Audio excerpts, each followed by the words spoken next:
আসসালামু আলাইকুম রহমতুল্লাহি ওবারাকাতুহু। সুপ্রিয় শিক্ষার্থীবৃন্দ, শিক্ষক নিবন্ধন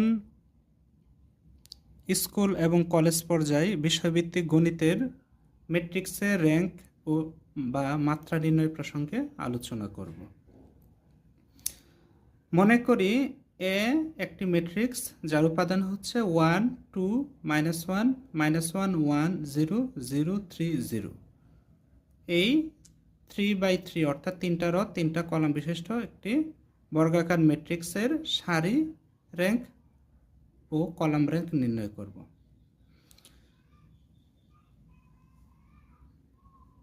এখানে র্যাঙ্ক বা মাত্রা বিষয়টাকে একটু স্পষ্ট করি।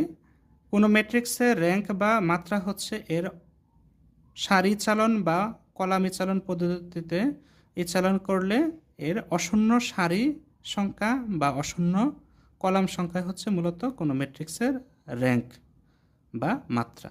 বাংলায় মাত্রা বলা হয়, ইংরেজিতে র্যাঙ্ক বলা হয়।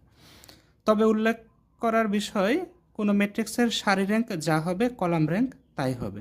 যদি পরীক্ষায় প্রশ্ন আসে ম্যাট্রিক্সের র্যাঙ্ক নির্ণয় করো, তাহলে সারি র্যাঙ্ক বা কলাম র্যাঙ্ক যে কোনো একটা নির্ণয় করে এমসিকিউ এর সলভ করলেই হবে। দুইটা করার দরকার নেই, উত্তর একই আসবে। আচ্ছা, আমরা আলোচনা করি সারি র্যাঙ্ক প্রসঙ্গে। যেমন এ ম্যাট্রিক্স এখানে ইচালন করতে হবে। ইচালনের চিহ্নটা হচ্ছে এরকম। এখন ইচালন করার জন্য আমরা মূলত করার উদ্দেশ্য হচ্ছে সারি সংখ্যা শূন্য বানানো, সর্বোচ্চ সারির সংখ্যা 0 বা 0 বানানো। তাহলে প্রথম যেই র বা সারি থাকবে এটাকে আমরা অক্ষুণ্ণ রাখবো, অর্থাৎ কোনো প্রকার চেঞ্জ করব না। 1 2 -1 1 2 -1 রেখে দিলাম।